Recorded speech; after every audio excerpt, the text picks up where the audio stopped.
الصلاة والسلام عليك يا رسول الله الصلاة والسلام عليك يا نبي الله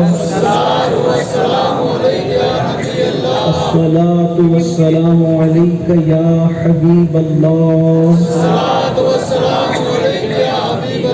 وعلى آلك وأصحابك يا نور الله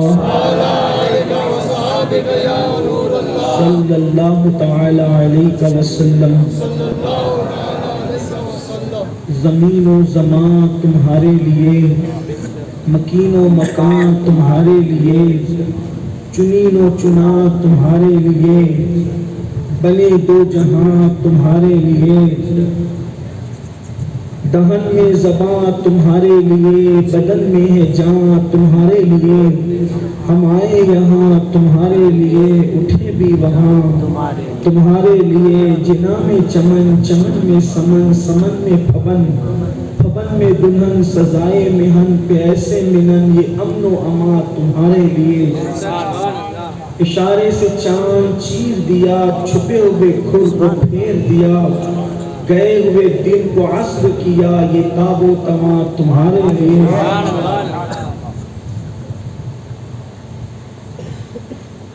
اور صبا وہ چلے کہ باغ پھلے، وہ پھول کھلے کہ دن ہو ڈھلے. لوا کے تلے ثنا میں کھلے، رضا کی زبان تمہارے لیے. آج کی یہ محفل اصلاح عقائد و اعمال کے حوالے سے انعقاد پذیر ہے، اور جن عناوین کے حوالے سے مجھے پابند کیا گیا ہے، اسی مناسبت سے قرآن مقدس کی آیہ کریمہ تلاوت کرنے کا شرف حاصل کیا. اللہ تبارک و تعالیٰ اس کے متعلق مجھے حق کہنے، اور آپ سب دنیا میں اللہ نے ہمیں بھیجا ہے، اور تمام مسلمانوں کا یہ عقیدہ ہے کہ اس دنیا میں ہم پہلی اور آخری مرتبہ آئے ہیں. اس سے پہلے اس دنیا میں ہم کبھی نہیں آئے تھے، اور جب یہاں سے مر کر کے چلے جائیں گے تو پھر دوبارہ اس دنیا کے اندر ہم کبھی پلٹ کر نہیں آئیں گے. یعنی کہ یہ پہلی اور آخری مرتبہ اس دنیا میں آنا ہے، اور یہ دنیا ہمیشہ رہنے کی جگہ نہیں ہے، یہ مستقل رہنے کی جگہ نہیں ہے، بلکہ یہ دنیا ایک ایگزام ہال کی طرح ہے. جیسے ایک امتحان گاہ ہوتی ہے، ایگزام ہال ہوتا ہے، ویسے یہ دنیا ہے. جیسے ایگزام ہال کے اندر ایک طالب علم کو، ایک اسٹوڈنٹ کو بھیجا جب جاتا ہے تو وہ اس میں امتحان دینا ہوتا ہے، پریکشا دینی ہوتی ہے، اس کو ایگزام دینا ہوتا ہے، اور پھر اس کے بعد رزلٹ آتا ہے کہ کون کامیاب ہے اور کون ناکام ہے. تو اس دنیا میں بھی ہم اور آپ آئے ہیں، اور اب اس دنیا میں ہم جو کریں گے، جیسے ہمارے اعمال ہوں گے، جیسے ہماری زندگی کے احوال ہوں گے، جیسے ہمارے افعال ہوں گے، اسی کے مطابق وہ نتیجہ آئے گا کہ ہم کامیاب ہوئے کہ ناکام ہوئے. دنیا کے ایگزام ہال میں امتحان دے کر جب انسان کامیاب ہوتا ہے تو اس کو ڈگریاں ملتی ہیں، اور جو ناکام ہو جاتے ہیں پھر ان میں سے کسی کا حال یہ ہوتا ہے کہ ناکام ہونے والا دنیا میں کوئی سبزی بیچ رہا ہوتا ہے، کوئی ٹھیلا ٹھکیل رہا ہوتا ہے، کوئی جو ہے وہ غربت کی چٹکی میں پس رہا ہوتا ہے، کوئی بھیک مانگ رہا ہوتا ہے. لیکن جب اللہ تعالیٰ اس دنیا کے ایگزام ہال میں کسی کو کامیاب کرتا ہے تو بڑی بڑی ڈگریاں ملتی ہیں. کوئی IAS بنتا ہے، کوئی IPS بنتا ہے، کوئی وزیر بنتا ہے، کوئی صدر بنتا ہے. یعنی ناکامی ملنے والے جو ہے وہ ان کی زندگی تباہ و برباد ہو جاتی ہے، اور کامیابی ملنے والوں کی زندگی بہت خوشحال ہو جاتی ہے. لیکن میرے آقا صلی اللہ علیہ وآلہ وسلم کے دیوانوں، ایک بات یہ یاد رکھیں، دنیا کے امتحان میں ہم نے کامیاب ہو کر ڈگری لینے والوں کو ایسے بھی دیکھا ہے کہ ڈگری لے کر بھی وہ کامیاب نہیں. لیکن یہ اللہ کا امتحان ہے، اور اللہ نے اس دنیا میں بطور امتحان ہمیں بھیجا ہے، اور پھر بھیج کر کے پھر اس دنیا میں جو ہم اچھے کام کریں گے، برے کاموں سے بچیں گے، اور جب کامیاب ہو جائیں گے تو پھر سیدھے اللہ تبارک و تعالیٰ جنت عطا فرمائے گا. اور جنت وہ ہے جہاں رسول اللہ سے ملاقات ہوگی, جہاں حضور کا دیدار ہوگا, جہاں بار بار دیدار ہوگا. آپ جس کو دیکھنا چاہو گے, آپ جس کو ملنا چاہو گے, آپ اس کو مل سکو گے. حتیٰ کہ رسول اللہ کا دیدار تو ہوگا, انبیاء کا دیدار ہوگا, جن جن ولیوں کا دیدار کرنا چاہو گے ان کا بھی دیدار ہوگا.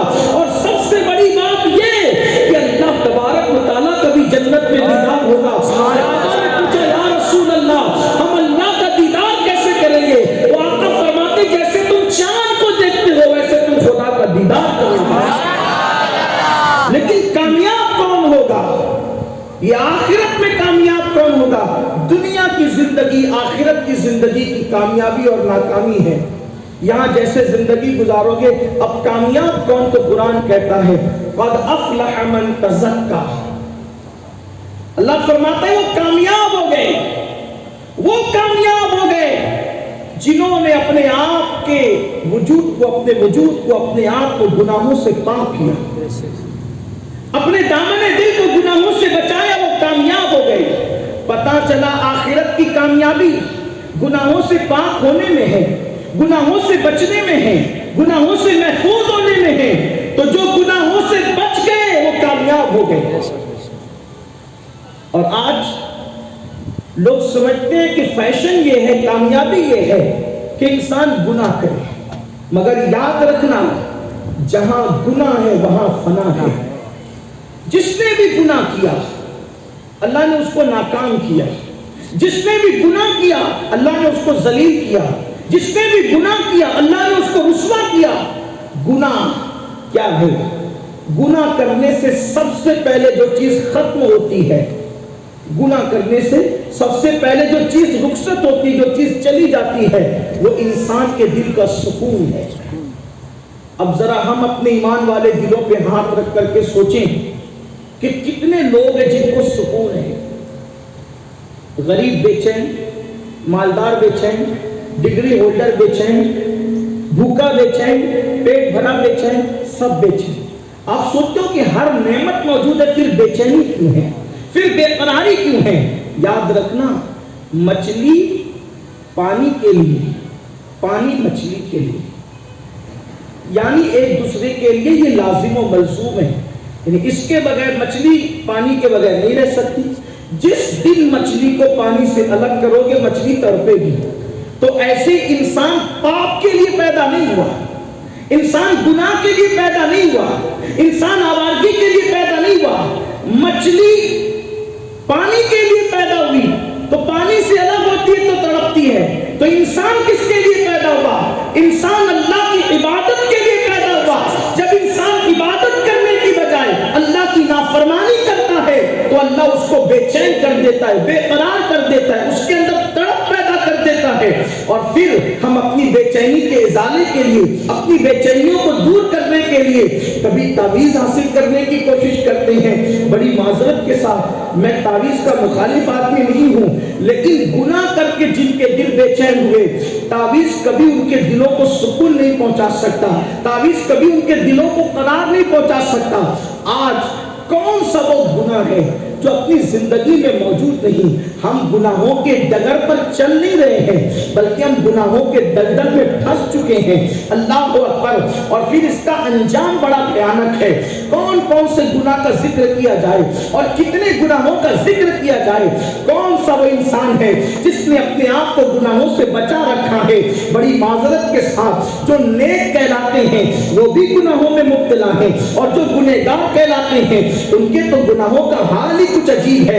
اللہ اکبر. آئیے آپ کو بتاؤں, گناہ کوئی بھی ہو وہ انسان کو رسوا ہی کرے گا, گناہ کوئی بھی ہو وہ انسان کو ذلیل ہی کرے گا. ایک مرتبہ کا واقعہ ہے, ایک قافلہ جو ہے وہ حج کے لیے روانہ ہوا, اور جب قافلہ حج کے لیے روانہ ہوا تو ایک شخص کا انتقال ہو گیا. اب آپ اندازہ کریں سفر حج میں اگر کسی کا انتقال ہو اس سے بڑا خوش نصیب کون ہو سکتا ہے؟ اس لیے کہ جو سفر حج میں انتقال کرتا ہے حدیث پاک میں آتا ہے کہ اللہ قیامت تک اس کا ہم شکل ایک فرشتہ پیدا کر دیتا ہے جو ہر سال اس کی طرف سے حج ادا کرتا ہے اور اس کا ثواب اس کو ملتا ہے جو سفر حج میں انتقال کر گیا. اور بڑی سعادت ہے حج کے سفر میں مرنا، لیکن سفر حج ہے اور سفر حج میں ایک بندے کا انتقال ہو گیا ہے. اس کے بعد لوگوں نے سوچا، اس لیے کہ آج کے دور کی طرح لوگ فلائٹ سے تو نہیں جاتے تھے، جہازوں میں بھی لوگ بہت کم جاتے تھے. اکثر کھچروں کا سفر، گھوڑوں کا سفر، پیدل سفر لوگ مل جل کر قافلوں کی شکل میں کیا کرتے تھے. اب چونکہ مکہ دور تھا، مکہ المکرمہ دور ہونے کی وجہ سے وہ لوگ سوچتے کہ چلو یہیں پر قبر کھود کر کے اس بندے کو دفن کر دیتے ہیں اور پھر اپنا سفر آگے بڑھا لیتے ہیں. جیسے انہوں نے قبر کھودی اس میں بڑے بڑے سانپ اور اژدہے نظر آئے. انہوں نے قبر وہاں پر چھوڑ دی. اس کے بعد دوسری جگہ قبر کھودی، وہاں بھی یہی حال ہوا. اس کے بعد تیسری جگہ قبر کھودی، وہاں بھی یہی حال ہوا. اسی طرح وہ بہت پریشان ہوئے. اب لاش کو انہوں نے وہیں رکھا اور ایک بہت بڑے بزرگ کو انہوں نے تلاش کیا. جب تلاش کر کے ان سے کہا کہ یہ بندہ حج کے لیے نکلا، سفر حج میں اس کا انتقال ہوا، اب ہم اس کو جہاں دفن کرنا چاہتے ہیں وہاں سے بڑے سانپ اور اژدہے نکل آتے ہیں. تو انہوں نے فرمایا، اللہ کی عزت و جلال کی قسم، اگر پوری روئے زمین بھی اس کی قبر کی نیت سے کھودو گے تو وہاں پر یہی ہوگا جو تم نے دیکھا. تو کہا اس کی وجہ کیا ہے؟ کہا اس کی وجہ یہ ہے کہ جب یہ ناپ تول کرتا تھا تو ناپ تول کے اندر کمی کیا کرتا تھا، اس لیے سفر حج میں مرنے کے بعد بھی عذاب قبر اس کا انتظار کر رہا ہے. میرے پیارے آقا صلی اللہ علیہ وآلہ وسلم کے پیارے دیوانوں، آپ اندازہ فرمائیں، گناہ کوئی بھی ہو وہ انسان کو ذلیل ہی کرتا ہے. ایک کفن چور نے ایک بزرگ کے ہاتھ پر توبہ کی اور توبہ کرنے کے بعد جب وہ توبہ کر چکا تو بزرگ نے فرمایا، یہ بتاؤ کہ جب تم کفن چور تھے، تم لوگوں کا کفن چراتے تھے، تو یہ بتائیے کہ اس وقت تم نے جب لوگوں کی قبریں کھودی تو کتنوں کی کھودی؟ تو کہا میں نے تو سینکڑوں کی قبریں کھودی اور کفن نکالا. تو کہا سچ بتانا، تم نے سب مسلمانوں کی کھودی؟ کہا وہ سب کے سب مسلمان تھے. کتنے مسلمان تھے جن کی قبروں کے اندر ان کا چہرہ قبلے کی طرف اور کعبے کی طرف تھا؟ اس کفن چور سے اس اللہ کے ولی نے پوچھا، اگر آپ دنیا کے اندر اس تصور کے ساتھ رہتے ہیں کہ ہمیں یہاں سے جانا نہیں تو جو چاہو کرو، اور یہ وہ حقیقت ہے کہ دنیا سے جانا ہے، اس کا انکار کافر بھی نہیں کرتے، اس کا انکار منافقین بھی نہیں کرتے. دنیا کا کوئی انسان جس کی عقل ہے وہ کبھی نہیں کہے گا کہ دنیا سے نہیں جانا ہے. ہر مذہب کے لوگ، ہر مسلک کے لوگ، ہر مکتبہ فکر کے لوگ یہی کہتے ہیں کہ دنیا سے ایک دن جانا ہے. اے جانے والوں، اور جب جانے پر یقین ہے، اپنے کندھوں پر کبھی دادا کو اٹھا کر لے گئے، اپنے کندھوں پر کبھی باپ کو اٹھا کر لے گئے، اپنے کندھوں پر کبھی دوست و احباب کو اٹھا کر لے گئے. اے سب کو اٹھا کر کندھوں پر لے جانے والوں، ایک دن تمہیں اور مجھے بھی لے جایا جائے گا. لیکن سنو سنو اور دل کے کانوں سے سنو، ماں کے پیٹ کی لذتیں اٹھا کر دنیا کے اندر آنے والوں، ایک دن قبر کے پیٹ کی بھی لذت اٹھانی ہوگی. اعمال اچھے ہیں تو ٹھیک ہے، ورنہ حال کیا ہوگا؟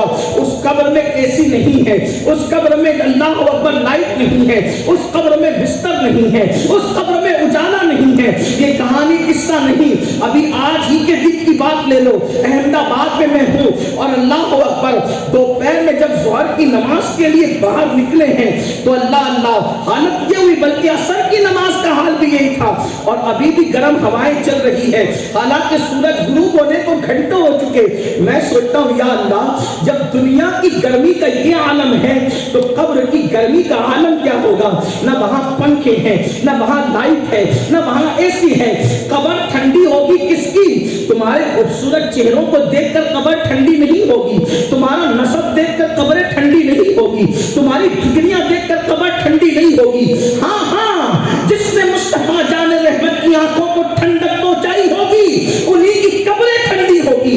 ورنہ اللہ اکبر، جو مصطفیٰ جان رحمت کی آنکھوں کو ٹھنڈک نہ پہنچا سکا، یہاں تو خوب عیش کیے، یہاں تو خوب عیاشیاں کی، یہاں تو خوب آبادی کی، یہاں تو خوب منمانی کی، لیکن قبر کا حال کیا ہوگا؟ اور قبر سے کہیں بھاگ کر جا نہیں سکتے. نہ بیٹے پنکھا جھلنے آئیں گے، نہ بہویں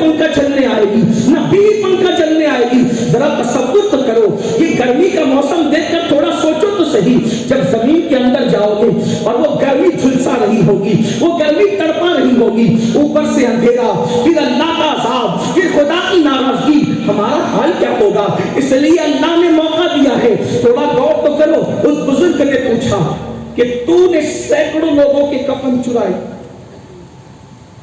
سینکڑوں قبریں کھودی، تو نے کتنے مسلمانوں کے چہروں کو قبلے کی طرف دیکھا، سچ بتا۔ تو اس نے کہا حضرت میں نے اگر 100 قبریں کھودی تو 99 لوگوں کا چہرہ قبلے سے پھرا ہوا تھا اور ایک کا چہرہ کعبے کی طرف، یعنی 100 میں سے ایک، توجہ کر، 100 میں سے ایک بندے کا چہرہ قبلے کی طرف تھا اور 99 لوگوں کا چہرہ قبلے کی طرف نہیں تھا۔ اس بزرگ نے اپنے استاد کو خط لکھا اور خط لکھ کر کے پوچھا حضرت یہ بتائیے کہ لوگوں کے چہرے قبلے سے کیوں پھرے ہوتے ہیں؟ تو ان کے استاد نے جواب دیا جب دنیا میں لوگ سنت کے خلاف کام کرتے ہیں، رسول اللہ کی جو سنت ہے اس کے خلاف کام کرتے ہیں، یعنی بدعتوں کو رواج دیتے اور سنتوں پر عمل نہیں کرتے، تو مرنے کے بعد ان کے چہرے قبلے کی طرف نہیں رہتے بلکہ قبلے سے پھیر دیے جاتے ہیں۔ اگر حضور کی سنت کے خلاف کوئی کام کیا، جیسے مثال کے طور پر ایک مثال دیتا ہوں، ٹوپی پہننا یا عمامہ پہننا حضور علیہ السلام کی سنت ہے، اس پر تمام مکاتب فکر کے لوگ متفق ہیں۔ اب اگر کوئی ننگے سر گھوم رہا ہے تو خلاف سنت کیا، ٹھیک، اب خلاف سنت کیا تو وہ بزرگ کہہ رہے ہیں کہ قبر میں اس کا چہرہ قبلے کی طرف نہیں ہوگا۔ اب سوچیں، مرنے کے بعد اس کا منہ قبلے کی طرف نہیں ہوگا۔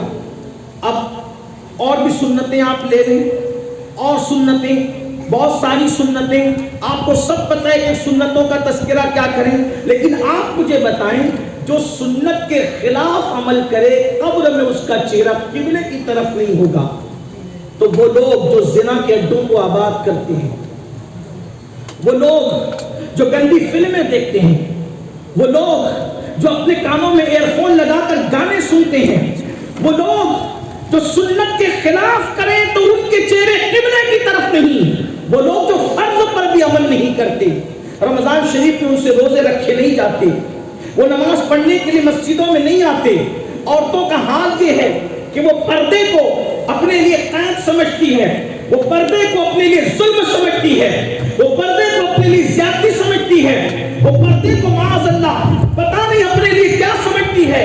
میرے پیارے آقا صلی اللہ علیہ وآلہ وسلم کے پیارے دیوانوں، اب سوچو قبر میں ان کا حال کیا ہوگا؟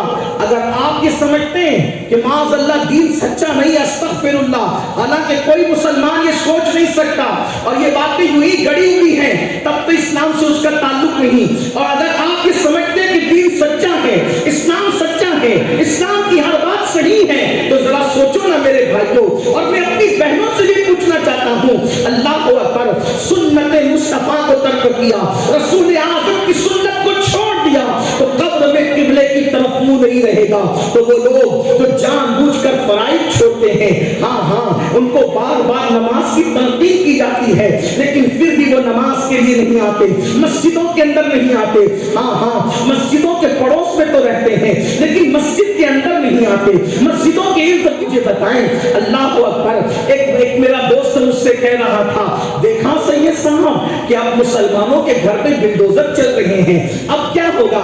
میں نے کہا جو کر رہے ہیں وہ غلط کر رہے ہیں، میں ان کی کوئی تائید نہیں کرتا، بلڈوزر چلانے والے کر رہے ہیں، جو بھی کر رہے ہیں غلط کر رہا ہے، کسی کا گھر اجاڑنا اچھی بات نہیں ہے۔ میرے مذہب کی تعلیم تو یہ ہے، اگر تم چڑیا کے گھونسلے کو اجاڑ دو گے، اگر تم نے کسی چڑیا کے گھونسلے کو اجاڑا تو خدا تمہارے گھروں کو اجاڑ دے گا۔ گھروں کو اجاڑنے والوں سے میں کہنا چاہتا ہوں، اللہ سے ڈرو، بڑے تم نہیں ہو، بڑا اللہ ہے۔ تم سے پہلے بڑے بڑے حکمراں اس دنیا میں آئے، لیکن جب انہوں نے لوگوں پہ ظلم کیا تو اللہ نے ان کی نسلوں کو بھی تباہ کر دیا۔ صحابی کے بیٹے نے ظلم کیا، اللہ نے اس کی نسلوں کا بھی خاتمہ کر دیا۔ آج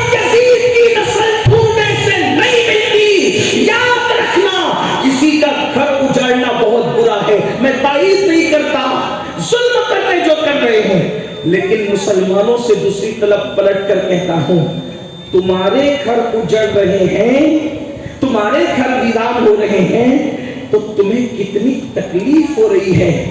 تم نے صدیوں سے اللہ کے گھر کو اجاڑ رکھا ہے، تم نے صدیوں سے اللہ کے گھر کو ویران کر رکھا ہے۔ خدا لا شریک کی قسم کھا کے کہتا ہوں، اگر مسلمانوں نے اللہ کے گھر کو ویران نہ کیا ہوتا تو آج تمہارے گھروں کا یہ انجام نہ ہوتا۔ اور آج بھی اگر تم سدھر گئے، پوری دنیا کے مسلمانوں جو اللہ کے گھروں کو ویران کر بیٹھے ہو، خدا کے گھر کو ویران کر بیٹھے ہو، ہاں جمعہ کے علاوہ پہنچتے کتنے لوگ ہیں؟ جمعہ کے علاوہ آتے کتنے لوگ ہیں؟ اور جو آتے وہ بھی صرف 2 رکعت پڑھنے کے لیے آتے ہیں۔ ذرا سوچو نا، اللہ تبارک و تعالیٰ کو کتنی اذیت دیتے وہ لوگ، اللہ کو کتنا ناراض کرتے وہ لوگ جو اللہ کے گھر کو ویران کرتے۔ تمہارا گھر ویران ہو تو تمہیں اچھا نہیں لگتا، ارے تم اور میں کیا، چڑیا کا گھونسلہ کوئی ہانس اس کے بڑھا دے تو چڑیا بھی چیخنے لگتی ہے نا۔ جب چڑیا کا گھونسلہ ویران ہو تو چڑیا تڑپتی ہے، تمہارا گھر ویران ہو تو تم تڑپتے ہو۔ وہ بے نیاز خدا کا گھر اگر ویران کرے، کیا وہ اللہ ہم سے ناراض نہیں ہوتا ہوگا؟ اس اللہ کو ہم اذیت نہیں دیتے؟ سوچو تو صحیح، اگر مسلمان خدا کے گھر کو ویران نہ کرتا، اس کا گھر کبھی ویران نہ۔ ایک بزرگ حج کے لیے گئے، حج کے لیے، تو ان کی چونکہ وہی لوگوں کا طریقہ تھا، سفر کرتے تھے تو مسجدوں میں قیام کرتے تھے۔ ایک مسجد میں رکے، مسجد میں رکنے کے بعد دیکھا کہ رات کے آخری حصے میں کوئی سسکیاں لے کر کے رو رہا۔ رات کے آخری حصے میں کوئی سسکیاں بہت زیادہ کوئی رو لیتا ہے نا، ہمک ہمک کر کے سسکیوں کی آواز آتی ہے۔ آپ نے دیکھا ہوگا سسکیوں کی آواز آتی ہے۔ اور بزرگ نے دیکھا آواز کہاں سے آ رہی ہے، تو کوئی دکھا نہیں، تو غیر سے آواز آئی، اے پریشان اللہ کے بندے، حج کو جانے والے، یہ کسی اور کی آواز نہیں، یہ مسجد کی دیواروں کی آواز ہے۔ پھر انہوں نے کان لگایا تو آواز آ رہی تھی ان سسکیوں کے بیچ سے، اے اللہ، جس نے مجھے ویران کر دیا تو ان کے گھروں کو ویران کر دے۔ اللہ، جس نے مجھے ویران کر دیا تو ان کے گھروں کو ویران کر دے۔ پھر فجر کا وقت آ گیا، مسجد میں کوئی نہیں آیا، کوئی نہیں آیا۔ بزرگ نے اذان پڑھی، خود نماز پڑھی، اور جب لوگوں کو پتہ چلا کہ ایک حاجی حج کے لیے جا رہا ہے، اس نے مسجد میں قیام کیا، تو لوگ آئے اور آ کر کے یہی کہا، حضرت ہماری روزی روٹی کا مسئلہ ہے، ہم پریشان ہیں، آپ دعا کریں۔ بزرگ سمجھ گئے کہ ان کا مسئلہ کیا ہے۔ ایک بات یاد رکھنا، اگر آپ برا نہیں مانیں تو میں بات کہوں، اور اگر آپ مان بھی جائیں برا تو مجھے کوئی فرق کم از کم نہیں پڑتا، اس لیے کہ میں تو آپ کے سامنے حق بول نہیں آیا۔ جو سچے لوگ ہیں نا، سچے لوگ، سچا عالم، سچا خطیب، سچا پیر، وہ آپ کو گھمائے گا نہیں، وہ آپ کو سیدھا سیدھا رستہ بتائے۔ اور جو آپ کو گھمائی کرے، جو آپ کے ساتھ مکر کرے، وہ تاجر اور سودے باز تو ہو سکتا ہے لیکن اللہ والا نہیں ہو سکتا۔ اب لوگوں نے کہا ہمارا مسئلہ، جیسے ہم لوگ بھی کہیں جاتے ہیں تو لوگ پتہ نہیں ہمیں کیا سمجھتے ہیں، حالانکہ سچی بات تو یہ ہے کہ ہم لوگ کچھ بھی نہیں، ہم سے کروڑ درجہ بہتر آپ لوگ ہیں۔ ہم تو یہ سمجھتے ہیں کہ جلسے میں ہم آتے ہیں تو ہم آپ پہ احسان نہیں کرتے بلکہ آپ احسان کرتے ہیں۔ آپ کے چہرے دیکھ کر، آپ کو کچھ سنا کر ہم اپنی مغفرت کا کوئی راستہ ڈھونڈتے ہیں، بس اتنی بات ہے، باقی اور ہمارے اندر کوئی بات نہیں، نہ ہمارے پاس کوئی علم ہے، نہ کوئی تقویٰ ہے، نہ کوئی پرہیزگاری، کچھ بھی نہیں، بس یار راضی ہو جائے، ایک تڑپ ہے، اس لیے آپ کے درمیان آئے۔ لیکن بات تو سچی کرنی ہوگی نا، کیونکہ اللہ کو منہ دکھانا۔ تو لوگ ہم سے بھی کہتے ہیں حضرت پریشان ہیں، لیکن ہم لوگ کیا کرتے ہیں؟ پریشان ہو اللہ اچھا کر دے گا، دعا کریں گے اچھا کر دے گا، پریشان ہو تعویذ لے لو، کوئی وظیفہ لے لو۔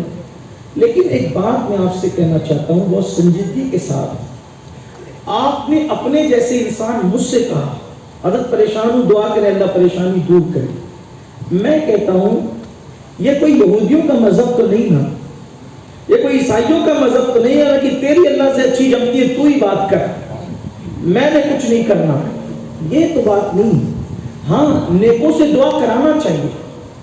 فاروق اعظم مدینہ منورہ کے چھوٹے چھوٹے بچوں سے کہتے تھے کہ میرے لیے دعا کر، دعا کروانا چاہیے، انکار نہیں ہے، لیکن سب کچھ آپ کے لیے باپو ہی کرے، سید صاحب بھی کرے، پیر صاحب بھی کرے، اور تو کس دن کے لیے ہے؟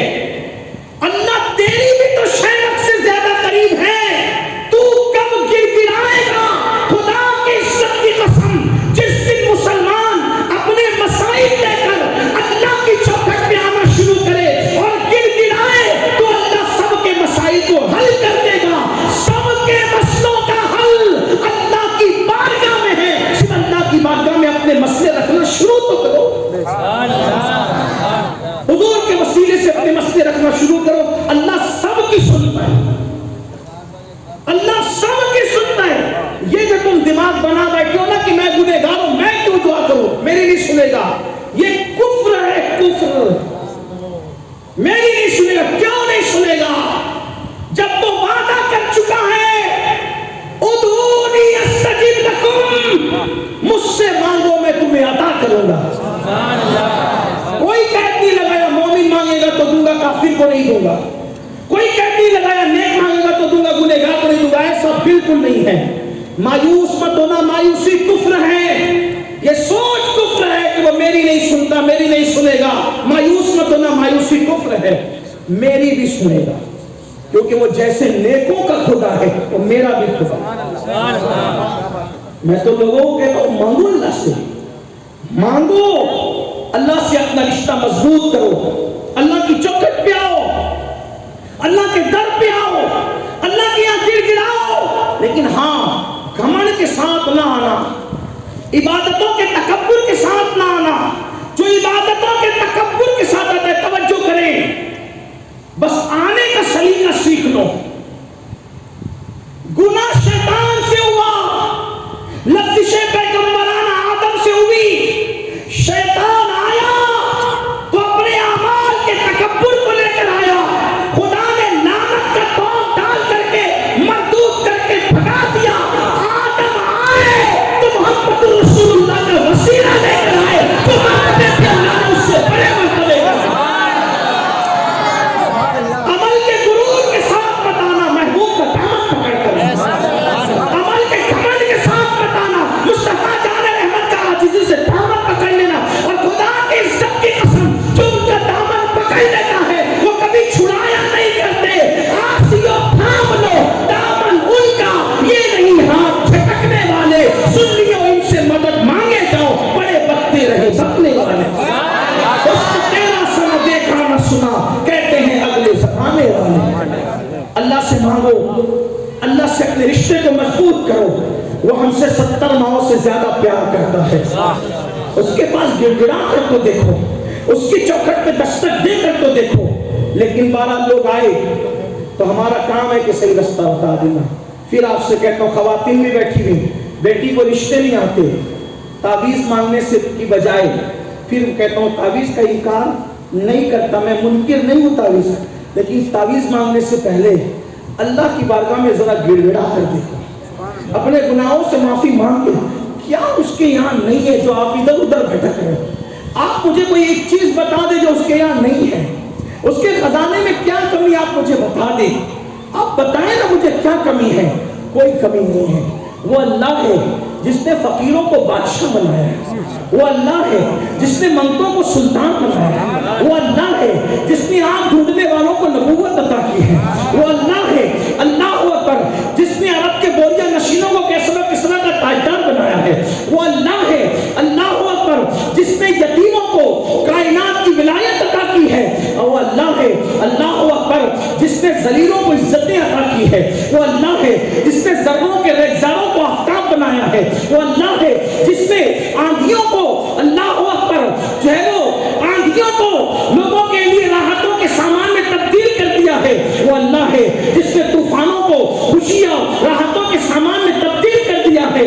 اللہ کی شان بڑی ہے، اللہ کی عظمت بڑی ہے، بس اس سے رشتہ جوڑنے کی ضرورت ہے۔ آپ کہیں گے مولانا ہماری سنی نہیں جاتی، میں کہتا ہوں کہ میں نہیں مانتا، بس بات اتنی ہے۔ کتنی بات ہے؟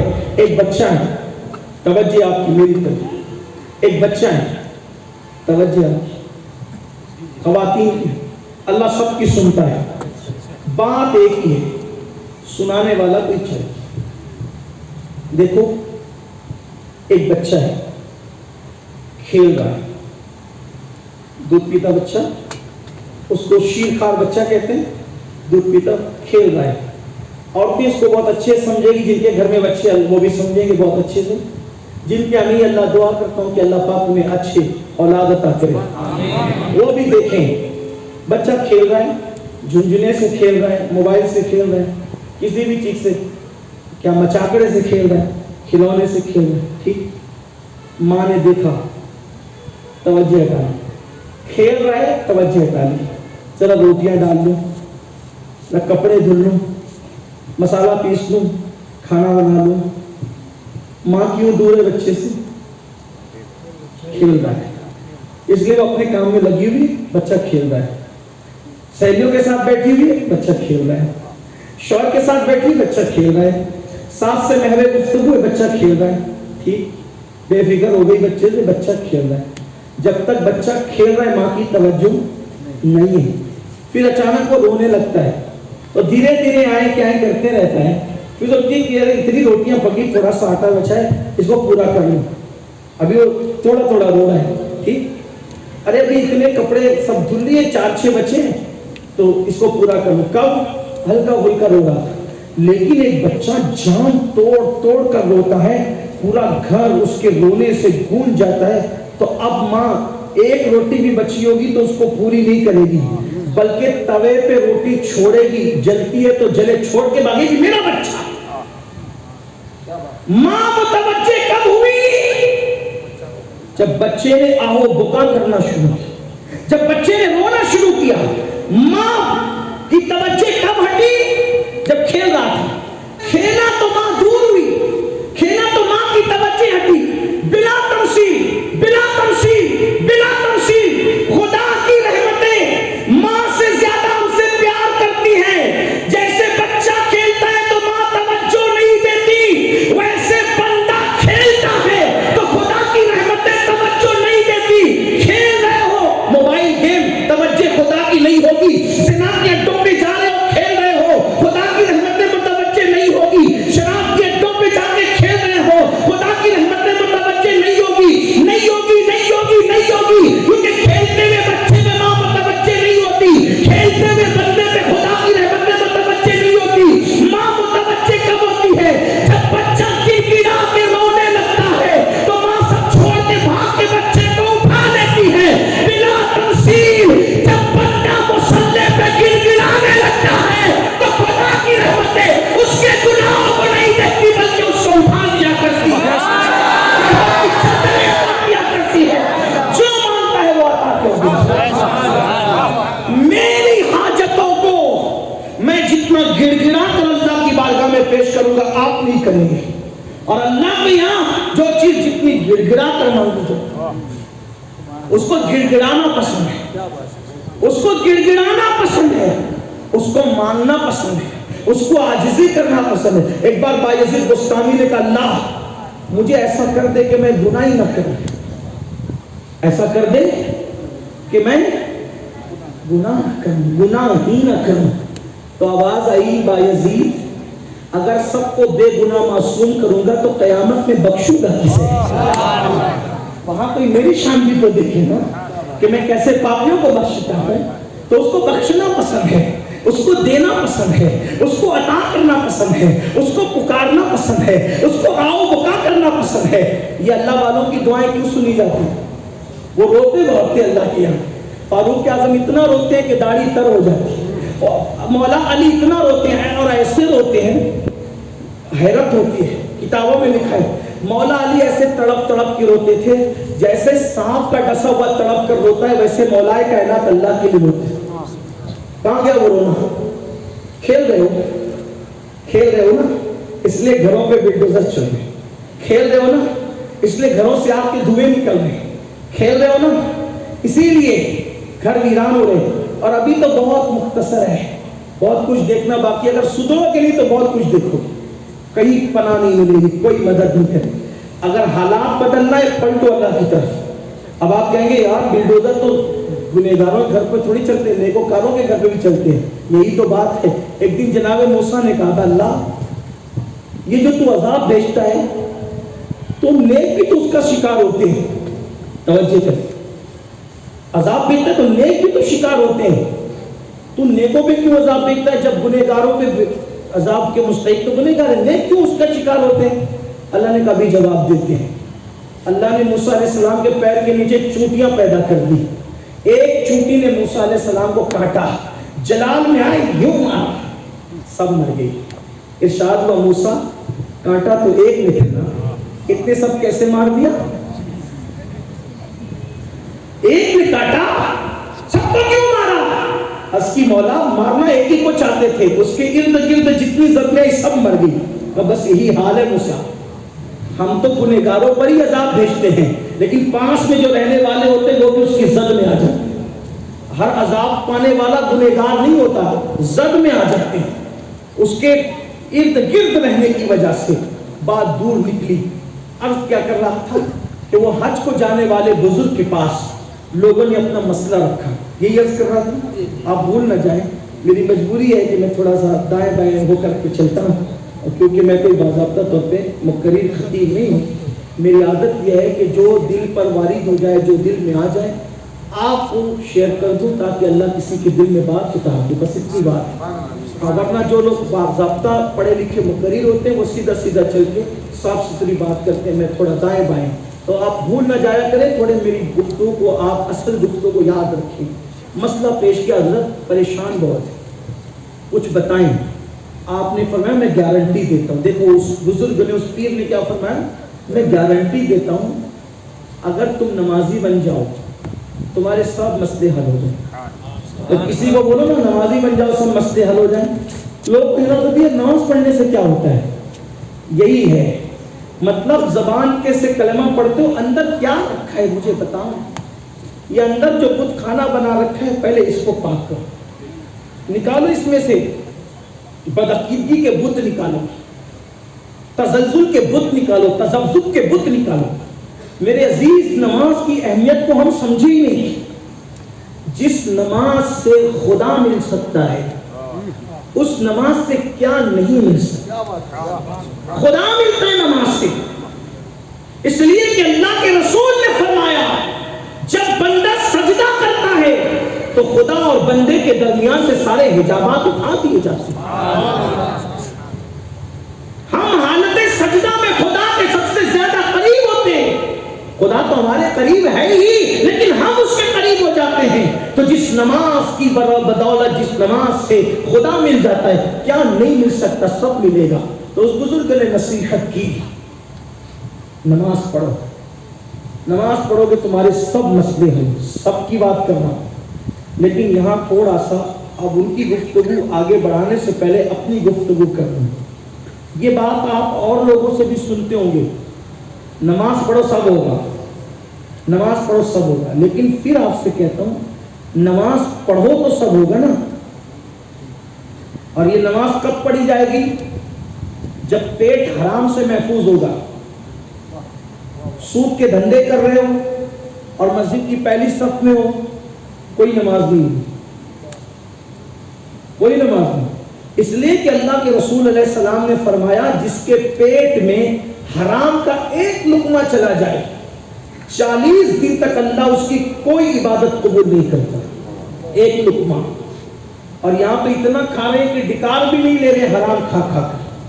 بہن کا حصہ دبا کے رکھا، بھائیوں کا حصہ دبا کے رکھا، گھر بنایا تو پڑوسی کی جگہ پہ گھس گئے، کوئی ٹینشن نہیں۔ کیوں؟ کیونکہ جنت تو ہمارے باپ کی ہے نا، کچھ بھی کرو، ہنسنے کی بات نہیں ہے۔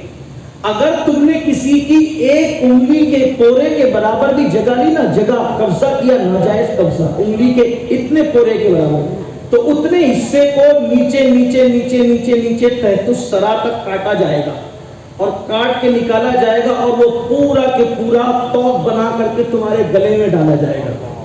اتنی سی زمین لینے پر بھی زمینیں قبضہ کرتے رہو، گھر بناؤ تو جان بوجھ کر کس کو، طاقتور ہو، دادا ہو، گنڈا گردی کر سکتے ہو تو طاقت کے بہت زور پہ دباؤ، سب کو کرو جو کرنا ہے، لیکن لوگوں کو پتہ نہیں تم جتنے بڑے دادا اور طاقتور ہو نا، تمہاری کوئی طاقت نہیں، سب سے بڑی طاقت اللہ کی ہے۔ اور یاد رکھنا، وہ ظالم کو زیادہ دن تک مہلت نہیں دیتا، وہ فرعون جیسے ظالم کو دریا میں غرق کرتا ہے ہماری عبرت کے لیے۔ فرعون جیسے ظالم کی ناک میں مچھر، لنگڑا مچھر گھسیڑتا ہے ہماری عبرت کے لیے، وہ قارون کو زمین کے اندر دھسا دیتا ہے ہماری عبرت کے لیے، وہ بخت نصر کو مار ڈالتا ہے ہماری عبرت کے لیے۔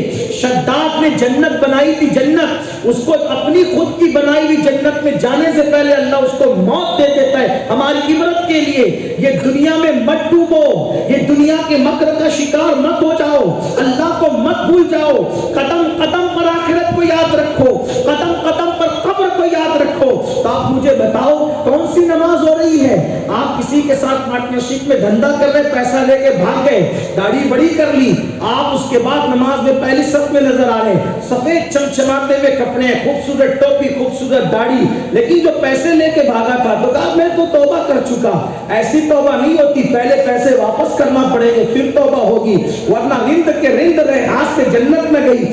یہ وہ مذہب نہیں ہے کہ پیسے کا غفلہ کرنے والوں کو ملک سے بھگا دو اس کے بعد بھی تمہیں جنت ملے گی۔ یہ محمد الرسول اللہ کا لایا ہوا مذہب ہے۔ یہاں حال یہ ہے، اللہ کے رسول علیہ السلام، ذرا دل کے کانوں سے سننا، ذرا توجہ سے سننا، مال ہڑپ کر کے نمازی بننے والوں، مال ہڑپ کر کے ہر سال حج کو جانے والوں، مال ہڑپ کر ہر سال عمرہ کو جانے والوں، قفلے بازیاں کر کے نیک اور جنتی کا ڈھونگ رچانے والوں، یہ یہود و نصارہ کا مذہب نہیں، یہ محمد رسول اللہ کا لایا ہوا مذہب ہے۔ اور وہاں پر کالے گورے، امیر غریب، چھوٹے بڑے میں تمیز نہیں۔ ایک جنازہ رسول اللہ کے سامنے لا کے رکھا گیا، جنازہ، اب جس کا جنازہ ہوگا وہ صحابی ہی تو ہوں گے، حضور کے دور میں سبھی صحابی تھے، ایمان والے سب صحابی۔ جنازہ، حضور جنازے میں ہیں، میں ان جنازوں پر قربان ہوں جس جنازے میں جانے دعا تشریف لائے۔ شافعی یوم النشور تک آپ سوچ سکتے ہیں نا، ذرا عشق والو ذرا تصور کرو کہ جس جنازے میں حضور آ جائے۔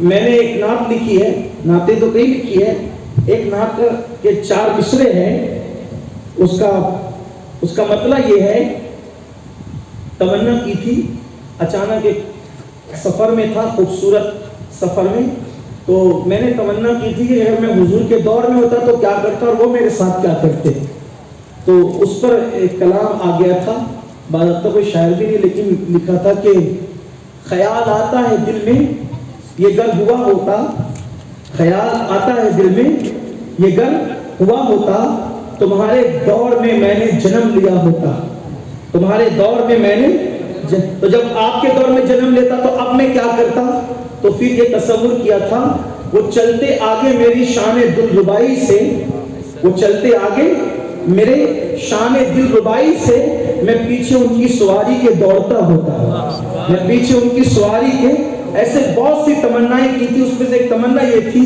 کہ وہ دیکھ کے گر مجھ کو مسکرا دیتے، وہ دیکھ کے گر مجھ کو مسکرا دیتے۔ حالانکہ اسی میں تمنا یہ بھی کی تھی، تقریر کرنے لگا ہوں، شاعری تو نہیں کر سکتا، بڑا کلام ہے وہ، ایک تمنا میں نے یہ بھی کی تھی، میرے بھی سر پہ تسلی کا ہاتھ رکھتے ہو، میرے بھی سر پہ تسلی کا ہاتھ رکھتے ہو، یتیم گر میں اسی دور پاک کا ہوتا، یتیم گر میں اسی، کیونکہ حضور کے دور کے جو یتیم حضور کے پاس بچے چھوٹے چھوٹے لائے جاتے تھے تو حضور ان کے سر پہ ہاتھ پھیرا کرتے تھے، تو میں نے سوچا کہ اگر میں اس دور میں پیدا ہو کے یتیم ہوتا تو میرے بھی سر پہ ہاتھ رکھتے، میرے بھی سر پہ تسلی کا ہاتھ رکھتے ہو، یتیم گر میں اسی دور پاک کا ہوتا۔ اور پھر ایک تمنا یہ بھی کی تھی اس میں کہ وہ لے کے جاتے مجھے روز کاش صحرا میں، وہ لے کے صحرا کہتے ہیں جنگل کو، وہ لے کے جاتے مجھے روز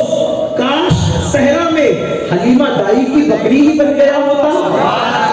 حلیمہ دائی کی، اگر میں حلیمہ دائی کی بکری ہوتا تو وہ مجھے جنگلوں میں چلانے لے جاتے، اسی بہانے میں ان کا رخ زیور تکتا رہتا. اور ایک مقام پر میں نے کہا، یہ عرض کیا تھا کہ وہ دیکھ کے، وہ مجھ کو دیکھ کے زینت، مجھے وہ دیکھ کر زینتیں کرتے. پورا شعر صحیح سے یاد نہیں آتا. وہ دیکھ کے مجھ کو زینتیں کرتے، وہ دیکھ کے مجھ کو زینتیں کرتے. اے کاش ان کا آئینہ بن گیا ہوتا. وہ مجھ کو آنکھوں ہی میں رکھ لیتے، وہ مجھ کو آنکھوں ہی میں رکھ لیتے. نبی پاک کا سرما ہی بن گیا ہوتا. وہ پورا یاد نہیں آتا، لیکن بہرحال تو پھر میں نے ایک تمنا اس میں یہ کی تھی کہ وہ دیکھ کے گر مجھ کو مسکرا دیتے. بات آئی نا جنازے، وہ دیکھ کے گر مجھ کو، ایک بار وہ مجھے دیکھ کے اگر مسکرا دیتے، وہ دیکھ کے گر مجھ کو مسکرا دیتے، اسی ادا پہ میں قدموں میں مر گیا ہوتا. اسی ادا پہ میں قدموں میں مر گیا. اب مر جاتا تو کیا ہوتا؟ کیا ہوتا؟ کیا ہوتا جب ان کے دور میں مر جاتا تو کیا ہوتا؟ یہ ہوتا ہے کہ وہ کاش میرے جنازے پہ گر کھڑے ہوتے، وہ کاش میرے جنازے پہ گر، اب مر جاتا ان کے قدموں پر تو وہ میرے، یہ تصور کیا ہے کہ تصور تو تصور ہی ہوتا ہے. میں تو آج پیدا ہوا، میں یہ سب تو ہو نہیں سکتا، لیکن تصور ہے، تصور تو کچھ بھی ہو سکتا ہے. وہ آ کے میرے جنازے پہ، جب میں مر جاتا ان کے دور میں، تو وہ آ کے میرے جنازے پہ گر کھڑے ہوتے تو میں کیا کرتا؟ کفن ہٹا کے ان کو ہی ٹکرا ہوتا. وہ آ کے میرے جنازے پہ، وہ آ کے میرے جنازے پہ جب کھڑے ہوتے، کفن ہٹا کے میں ان کو ہی ٹکرا ہوتا. ایسے میں نے بہت ساری جو تصورات میں تصور کیا ہے، لیکن آخری میں پھر حقیقت میں دعا کر دی ہے کہ امین خستہ کا اٹھتا جنازہ طیبہ میں، امین خستہ کا اٹھتا جنازہ طیبہ میں مراد اپنی بیچارہ یہ پا گیا ہوتا. اللہ کرے یہ تو ہو سکتا ہے. تو سوچو، تصور کرو کہ حضور جن کے جنازے پر آ جائے، حضور جن کے، کیسے خوش نصیب وہ لوگ ہوں گے. ارے جنازے پر اگر ان کا نام پڑھ دیا جائے، جنازے پر اگر ان کا نام پڑھ دیا جائے تو میت کی مغفرت ہو جاتی ہے. جب وہ خود کسی کے جنازے پر آ جائیں تو جنازے والے کی شان کا عالم کیا ہوتا ہوگا. لیکن حضور ایک جنازے پہ دیکھو، یہ جو ہڑپ کر کر کے لوگ بہت نیک بنتے ہیں نا، بہن کا حق مار کے، بھائیوں کا حق مار کے، تاجروں کا پیسہ لے کے بھاگ کر کے، سود کے دھندے کر کے، شراب کے دھندے کر کے، جوئے کے دھندے کر کے، جنگلی رمی کھیل کر شارٹ ٹائم میں ایزی منی کے چکر میں جو لوگ حلال و حرام میں تمیز نہیں کرتے، ان کو خیال آنا چاہیے. قرضہ لے لیتے ہیں، واپس لوٹاتے نہیں. جب قرضہ لینے آتے ہیں تو ولی کی صورت بنا کر آتے ہیں، اور جب قرضہ مانگنے جاؤ تو پھر ان کی صورت دیکھو کہ کیسی ہوتی ہے. اللہ اکبر، پھر لڑتے بھی ہیں، جھگڑتے بھی ہیں، نہ دینے کی باتیں بھی کرتے ہیں. مگر سن لو، یہ دین محمدی ہے، یہ شریعت محمدی ہے. صلی اللہ علیہ وآلہ وسلم، ایک صحابی کا انتقال ہوتا ہے، ان کے جنازے میں حضور تشریف لاتے ہیں. جیسے ہی جنازے پر آ کر کھڑے ہوتے ہیں، جیسے ہی نماز جنازہ شروع کرنے کا ارادہ کرتے ہیں، پیچھے پلٹ کے کہتے ہیں میں اس کا جنازہ نہیں پڑھاؤں گا. میں اس کا جنازہ نہیں پڑھاؤں گا. تم میں سے کوئی آگے بڑھو، تم پڑھاؤ. کسی نے کہا حضور کیا یہ منافق تھا؟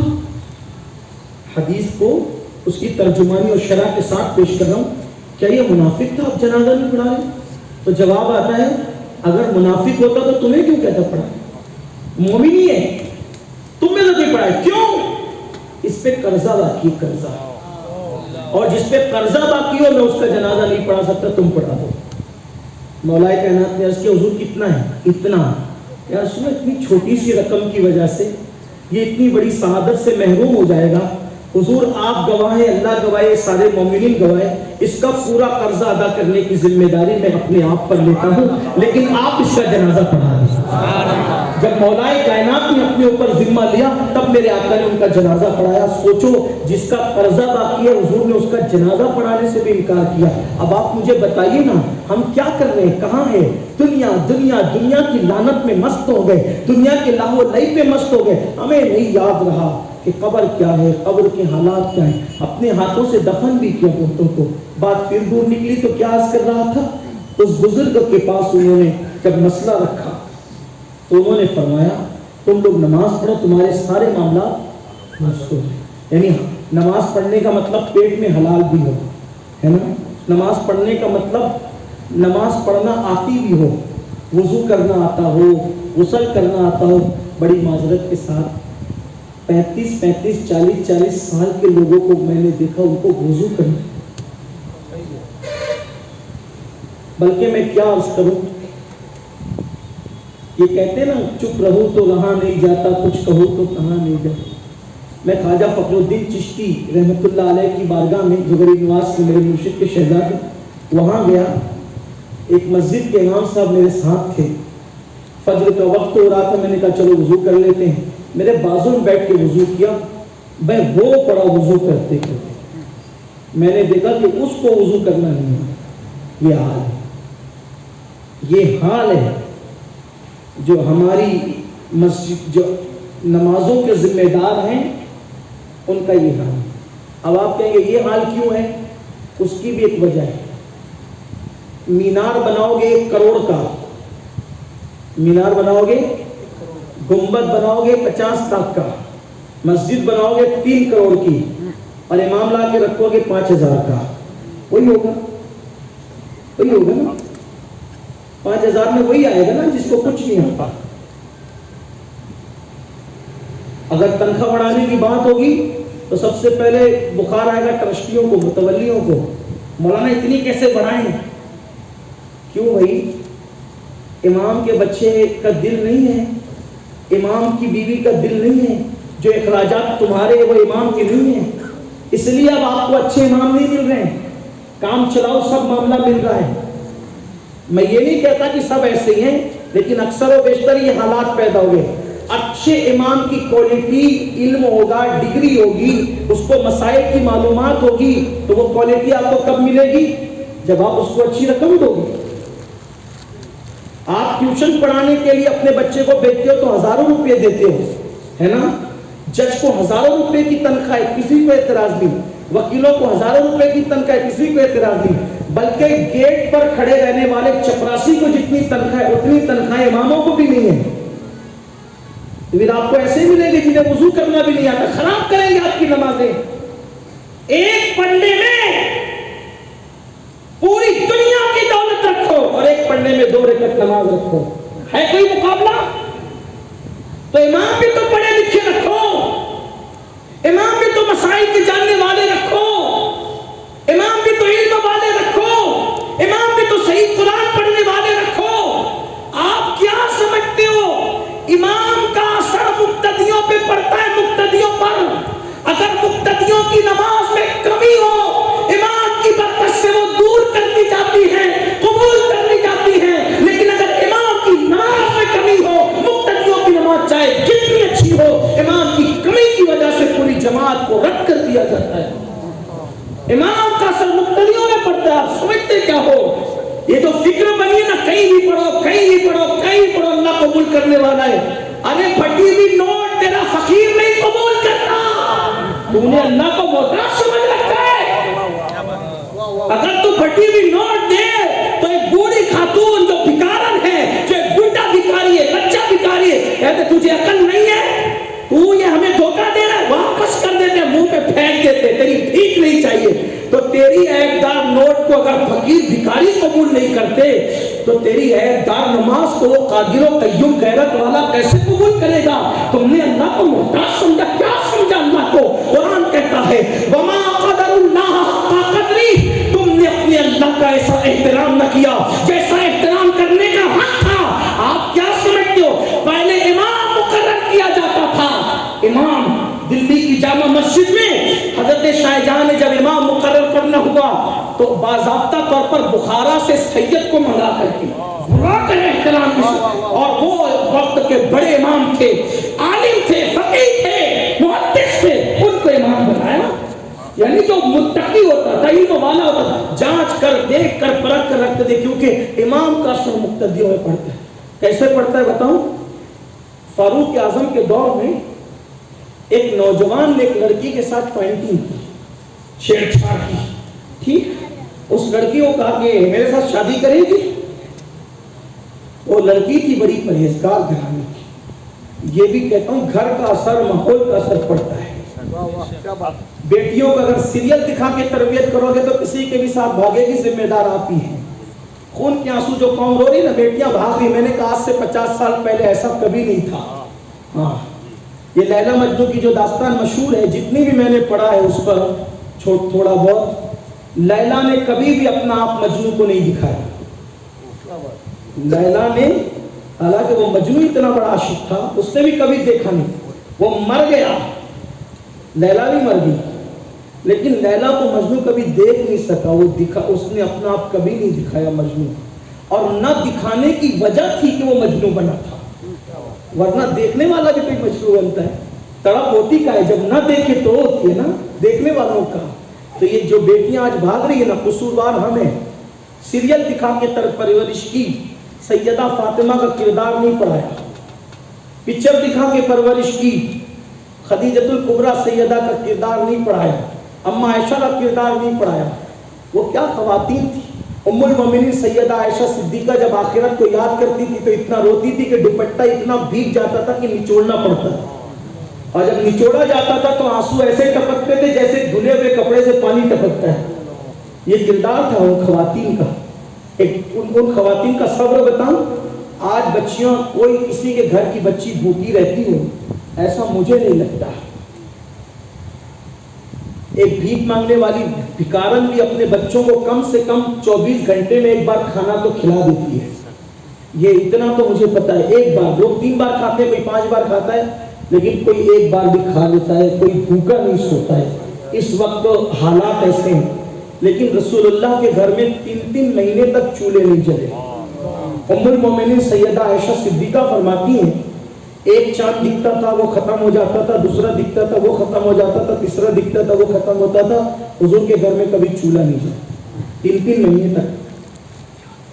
میرے نبی کے گھر میں یہ حالات بھی گزرے ہیں کہ 3 مہینے تک چولہا نہیں جلا. تو کسی نے ام المومنین سے پوچھا کہ آپ لوگ کھاتے کیا تھے، آپ لوگ کھاتے کیا تھے؟ تو ام المومنین نے فرمایا 2 چیزیں گزارا کر لیتے تھے. قال اسودین، 2 کالی چیزوں پہ ہم گزارا کر لیتے تھے، پانی پیتے تھے اور کھجور کھاتے. حضور کے گھر میں 3 مہینے تک یہی ہوتا تھا.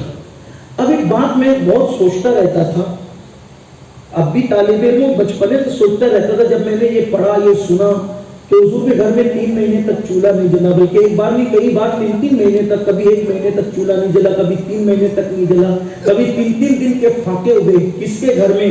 رحمت للعالمین کے گھر میں، قاسم نعمت کے گھر میں، مالک جنت کے گھر میں. تک یاد تھا جو صدیق اکبر حضور کے نام پہ پوری دولت لا کر دے دیتے ہیں، وہ حضور کے گھر کھانا نہیں پہنچاتے تھے. فاروق اعظم جو نبی کے نام پہ جان دیتے تھے، وہ کھانا نہیں پہنچاتے تھے.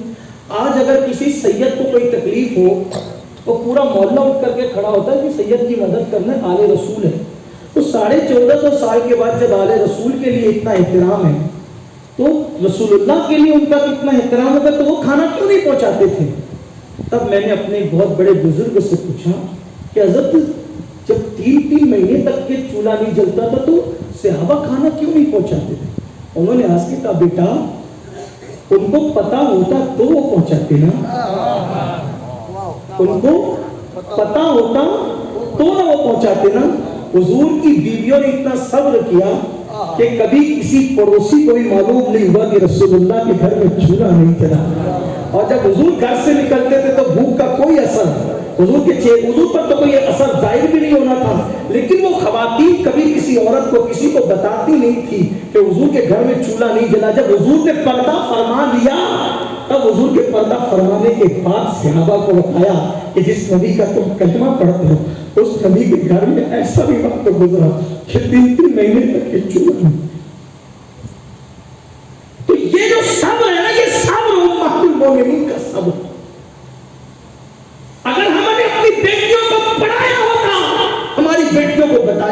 ہماری بیٹیوں نے کبھی کسی کا ہاتھ نہ پکڑا ہو. ہم سیریل دکھا رہے ہیں, ہم فلمیں دکھا رہے ہیں, ہم ٹی وی دکھا رہے ہیں, اور اب تو موبائل جیسی بلائی کہوں گا, کیا کریں, ہے بلا. اس بلا میں سب گرفتار ہو. اسمارٹ فون اب بیٹیوں کے ہاتھ میں, اور بیٹیاں بھی مانگتی ہیں, سب کی بیٹیاں مانگتی. میں تو لوگوں کو کہتا ہوں برا بھی لگتا, 5 لاکھ کا زیور دلانا, 5,000 کا اسمارٹ موبائل مت دلانا. موبائل کے جنگل میں جو گیا کہاں تک جائے گا کچھ نہیں کہہ سکتے. اور بیٹیوں کے لیے تو زہر قاتل ہے اسمارٹ موبائل.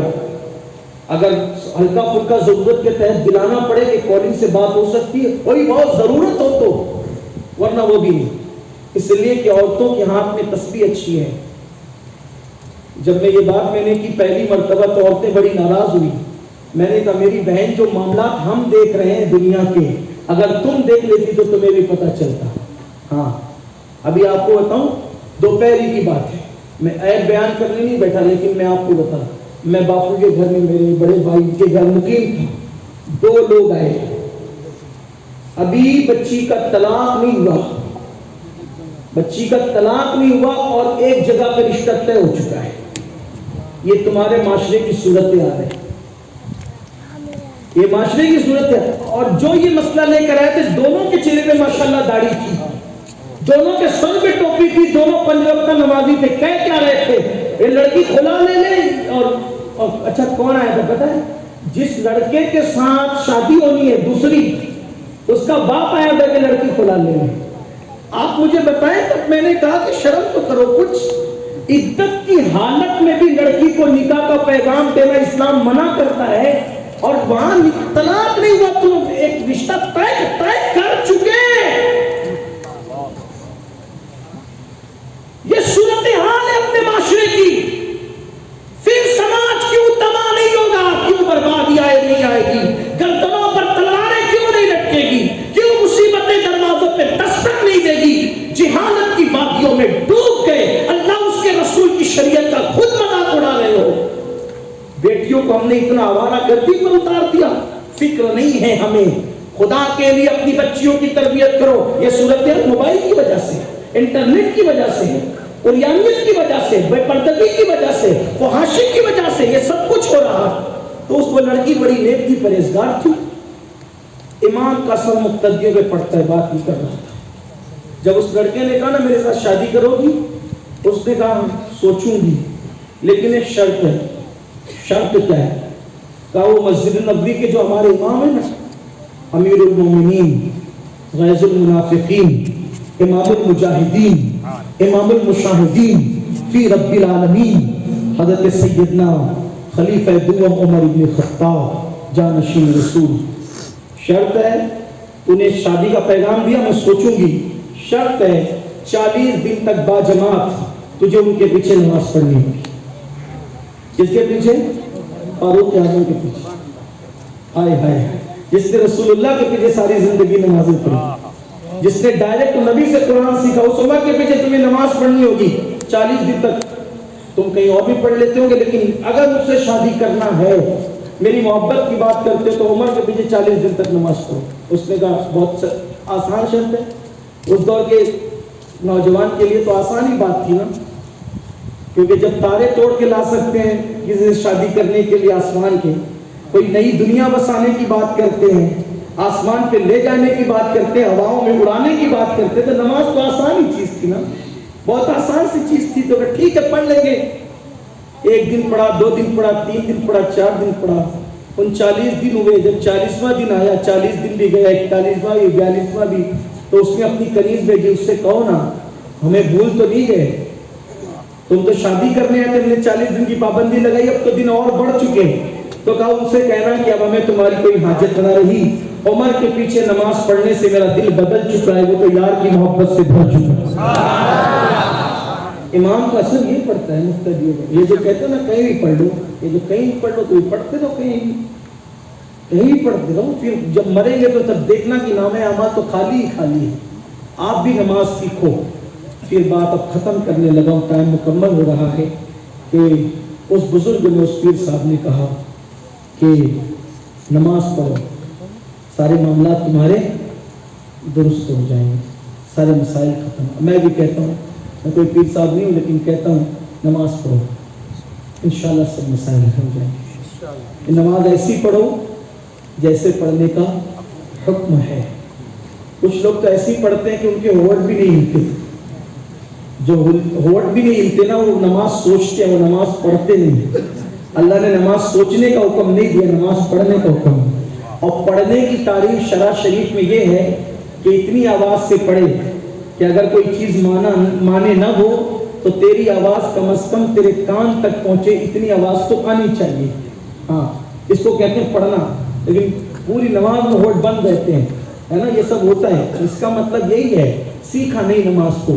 اب پوری نماز تو جلسے میں نہیں سکھائی جا سکتی. آپ اپنے علماء سے رابطہ قائم کرو, اپنے پیروں سے رابطہ قائم کرو, مشائخ سے رابطہ قائم کرو. لیکن یہ کہتا ہوں بھائی اسی پیر کے پاس نماز سیکھنے جانا جس کو خود کو نماز آتی ہے. ورنہ آج کل تو ایسے بھی لوگ اس دھندے پہ لگ گئے ہیں کہ جنہیں خود کو نماز بھی نہیں آتی. یقین جانے یہ بھی صورت حال ہے. آپ سے کہتا ہوں, لوگ مجھ سے کہتے ہیں امیر القادری جو وہ پیروں کا مخالف ہے. میں کہتا ہوں اللہ کی قسم میں کبھی پیروں کا مخالف نہیں ہو سکتا, اس لیے کہ میں خود بھی پیر رکھتا ہوں, اور ایک نہیں کئی ایک رکھتا ہوں. آپ کہیں کئی ایک کیوں رکھتے کا مرید تو ایک سے ہوں, اور اتنوں کا خلیفہ ہوں کہ ایک فہرست ہے میرے پاس. ہاں, وہ سب میرے مشائخ ہیں, اور میں تو اپنے مشائخ کا احترام ایسے کرتا ہوں نائب رسول سمجھ کر. ہاں, دست و بوسی کے ساتھ ان کی قدم بوسیاں بھی کرتا ہوں. میں کب پیر کا مخالف ہو سکتا ہوں؟ لیکن آپ مجھے بتائیں, اگر کسی کے پاس ڈاکٹری کی ڈگری نہ ہو اور وہ کسی کے محلے میں جا کر کے کلینک کھول لے تو محلے کے لوگ احتجاج کریں گے کہ نہیں کریں گے کہ یار اس کو علاج کرنا نہیں آتا, یہ ڈاکٹر کیوں بن گیا, یہ لوگوں کی جان سے کھلواڑ کرے گا. تو پھر جس پیر کے اندر صفت نہیں ہے پیر کی, وہ پیر کیوں بن گیا؟ وہ تو لوگوں کے ایمان سے کھلواڑ کرے. جب ڈاکٹر کی صفت نہیں ہے تو وہ کلینک نہیں کھول سکتا, ہاسپٹل نہیں کھول سکتا, مطلب وہ مار ڈالے گا. اور مار ڈالے گا تو جان جائے گی, یا وہ بے ہنر ڈاکٹر بنے گا تو جان جائے گی, اور جاہل آدمی پیر بنے گا تو ایمان جائے گا. اس کو نماز آنی چاہیے نا. تو تبھی پیر کیوں ہوتا ہے؟ سکھانے کے لیے ہوتا ہے. جس کو خود کچھ نہیں آتا, اس کو خود کو نماز نہیں آتی, وہ آپ کو نماز کیا سکھائے؟ اس کو خود کو عقیدہ نہیں معلوم, وہ آپ کو عقیدہ کیا بتائے گا؟ وہ خود کبھی قرآن کھول کر نہیں بیٹھتا, وہ آپ کو قرآن کیا پڑھائے گا؟ بس وہ آپ کو بیوقوف بناتا رہے گا. اس کے واقعات سنا کر کے بات قرآن و سنت کی کرنی ہوگی, اور قرآن و سنت کی حدوں میں جو ہیں ان واقعات کی بات کرنی ہوگی. اس لیے آپ سے کہتا ہوں ہوشیار رہو. سونا جنگل, رات اندھیری, چھائی بدلی کالی ہے, سونے والوں جاگ میں رکھو, چوروں کی رکھوالی ہے. اور یہ پیر کیسا ہو؟ پیر کا ہمیں ولی چاہیے. تو آپ کو ولی کون سا دکھتا ہے؟ جو ہوا میں اڑ جائے وہ ولی, شعبدے بازی کرے وہ ولی, جو جیب سے گرم گرم ڈالر نکال کے آپ کے ہاتھ پہ رکھ دے وہ ولی, جو سورج دیکھے وہ ولی. اور میں تو اتنی دیر تک سورج دیکھ سکتا ہوں, وہی سورج دیکھنے کی ضرورت نہیں ہے. ایک شخص حضرت سید الطائفہ جنید بغدادی کے یہاں مرید ہونے آئے. اور جنید بغدادی کو ہمیں پتا ہے میرے مرشد غوث پاک کے بھی مرشدوں کے مرشد جنید بغدادی. اللہ اللہ کیا ولی ہے ولیوں میں. انہیں 7 سال کی عمر میں تاوصل علماء کا لقب دیا گیا. بہت بڑے ولی تھے جنید بغدادی. غوث پاک کے مرشدوں کے مرشد تو آپ سمجھ سکتے ہیں چھوٹا موٹا معاملہ ہی نہیں ہے. ہاں, ان کے پاس ایک شخص مریدوں میں آیا, کئی دن تک رکا, مرید نہیں ہوا, چلا گیا. جب جانے لگا تو حضرت نے فرمایا بیٹا آئے تھے کچھ بتایا نہیں, اور جا رہے ہو تو خود نہیں بتاتے, کیوں آئے تھے کیوں جا رہے ہو؟ کہا حضرت مریدوں میں آیا تھا. اور پھر مرید کیوں نہیں ہو رہے ہو, بغیر مرید ہوئے جا رہے ہو؟ کہا حضرت سوچا تھا کوئی کرامت دیکھوں گا اور مرید ہو جاؤں گا. آپ سے میں نے کوئی کرامت نہیں دیکھی حضرت, اس لیے مرید نہیں ہوتا. دیکھو وہ مرید ہونے والا بھی کافی سچا تھا, اس نے صحیح صحیح بول دیا. کوئی جو ہے وہ لائی لپیٹی منافقت والا معاملہ نہیں تھا. آج کل کا کوئی ہوتا تو کہتا نہیں حضرت ایسی ہی آیا تھا ملنے اب جا رہا. اس نے سچی بات کر دی, ہاں سیدھی سیدھی, وقولوا قولا سدیدا, سیدھی سیدھی بات کیا کرنا. اس نے کہا اگر کرامت دیکھنے آیا تو کوئی کرامت تو دیکھ ہی نہیں, اس لیے جا رہے. وہ بھی جنید تھے. جنید بغدادی نے کہا ٹھیک ہے جاؤ, لیکن ایک بات مجھے بتاؤ, تم جتنے دن رہے میرا کوئی ایک قدم کبھی تم نے شریعت کے خلاف دیکھا؟ ایک قدم بھی تم نے مجھے شریعت کے خلاف عمل کرتے دیکھا؟ کہا نہیں. ایک قدم بھی سنت رسول کے خلاف اٹھتے دیکھا؟ کہا نہیں. تو پھر جاؤ. تو حضور کیوں؟ بیٹے اس سے بڑی کرامت کیا ہو سکتی؟ سنتوں پر عمل کرنا، شریعت پر چلنا، اس سے بڑی کرامت کیا ہو سکتی ہے؟ ہوا میں اڑنا یہ کام تو کوے اور چیل بھی کرتے ہیں. ہوا میں اڑنا یہ کام تو مکھی مچھر بھی کرتے ہیں. پانی پر چلنا یہ کام تو کیکڑے اور مچھلیاں بھی کرتی ہے. لیکن شریعت پر چلنا یہ اللہ کے ولیوں کا کام ہے. اور جس کو کچھ شریعت نہیں معلوم ہو کیا، اور جو شریعت پر عمل کر لے، توجہ کرنا کہ وہ کیسا پیر ہوتا ہے پتہ ہے؟ حالانکہ ٹائم ختم ہوا ہے لیکن بات چھڑی ہے پیروں کی.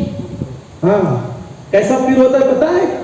کیسا پیر، کیسا پیر. آؤ ذرا اس پیر کی زندگی سنو. جب جو شریعت پہ عمل کر لے نا تو کیسا پیر ہوتا ہے. حضرت محبوب الہی سلطان المشائخ میرے مرشد سرکار نظام الدین اولیاء. نظام الدین اولیاء کا وصال ہو گیا. کیا ہو گیا؟ وصال. پردہ فرما لیا، انتقال ہو گیا. جنازہ جا رہا ہے دلی میں. وصال ہو گیا، دلی میں جنازہ جا رہا ہے. سب مریدین روتے آگے پیچھے چل رہے ہیں. کسی نے کہا اس کا انتقال، وہی پورا دلی ہو رہا ہے، پورا دلی ہو رہا ہے. کس کا انتقال ہوا؟ کہا حضرت نظام الدین اولیاء کا وصال ہو گیا. تجھے نہیں پتا؟ ان کا انتقال ہو گیا، ان کا انتقال ہو گیا. تو جو لوگ جنازے میں چل رہے تھے وہ آگے آگے کچھ شعر پڑھ رہے تھے، اشعار پڑھ رہے تھے. تو کسی نے شعر پڑھ دیا، اے تماشا گائے عالم روئے تو کجا میرے تماشا می روی، تو کجا بہرے تماشا می روی. ارے سب تو تیرے دیدار کے لیے آتے ہیں. اے تماشا گائے عالم روئے تو سب تو تیرے دیدار کے لیے آتے ہیں. تو کس کے دیدار کے لیے جا رہا ہے؟ بس اتنا سننا تھا. جنازے میں اٹھ کے بیٹھ گئے. نمی رفتم میں نہیں جاتا، میں نہیں جاتا. یہ پیر ہے جو شریعت پہ عمل کرے، یہ پیر ہے. نہیں جاتا. ہاتھ جوڑ کے حضور لوگ شریعت کا مذاق نہ اڑائیں. چادر اوڑھ کے لیٹ گئے. یہ ولی اللہ والی. ایک مرتبہ ایک پیر صاحب کی ایک مریدہ تھی. مجھے ایسا لگتا ہے شاید مریدوں سے زیادہ عقیدت پیر صاحب سے مریدہ ہوتے. عورتوں کے عقیدے زیادہ مضبوط ہوتے. ہاں، پیر صاحب کی مریدہ تھی، بڑھیا تھی. اس نے منگل کے دن اپنے بیٹے کا نکاح رکھا. تیاری میں لگی تھی، بہت عقیدت مند تھی پیر کی. منگل کے دن نکاح رکھا اور تیاری میں لگ گئی. تیاری میں لگی تھی کہ صبح صبح جو ہے جنازہ جا رہا تھا. یہ بسروت اس کو پتہ نہیں چلا. واٹس ایپ کا خیر سے دور نہیں تھا، ورنہ تو بھی لوگ افواہ اڑا دیتے ہیں نا ملتوں کی. ایسا چلتا رہتا ہے. تو پتہ نہیں چلا اس کو بڑھیا کو. لیکن جنازہ گھر کے سامنے جا رہا. اب کس کے انتقال ہو گئی؟ اتنی بڑی تعداد میں جا رہے ہیں. اور بڑھیا تجھے پتہ نہیں تیرے پیر کا انتقال ہوا؟ اس نے کہا ہوں. یہ پیر لوگ تو اللہ والے ہوتے ہیں، یہ منگل بدھ کو کیوں مرنے لگے؟ پیر لوگ تو جمعرات جمعہ کو مرنا چاہیے. اس کی اپنی عقل، اس کی اپنی سوچ. بھئی جمعہ کا دن مبارک، جمعرات کا دن مبارک، پیر کا دن مبارک، مبارک دن پیر کو مرنا چاہیے. منگل بدھ کو کیوں مر رہے پیر لوگ؟ بس اتنا سننا تھا. کہا ٹھیک ہے، اب ہم انشاءاللہ جمعہ کو ہی جائیں گے. یہ اللہ والے لوگ اس کو کہانی قصہ سمجھتے ہیں، لیکن یہ کہانی قصہ نہیں، حقائق ہے. بات آئی تب مجھے میرا خسرو یاد آیا. میرے مرشد ملک الشورا، طوطی ہند، قطب الاقطاب حضرت سیدنا امیر خسرو رضی اللہ تعالیٰ. آپ اپنے پیر سے بہت محبت کرتے. اتنی محبت تھی پیر سے، اتنی محبت تھی، اتنی محبت، اتنی محبت اور اتنی محبت. سچا پیر مل جائے تو میں کہتا ہوں کہ حضرت خسرو کی طرح محبت کرنا چاہیے. میں امیر خسرو کے مزار پہ جب بھی جاتا ہوں میں کہتا ہوں کہ کچھ دو نہ دو، آپ کی مرضی. اتنی دعا کر دو کہ پیر کی سچی محبت نصیب ہو، حضور کی سچی محبت نہیں. محبت والوں سے محبت ہی مانگا جا سکے.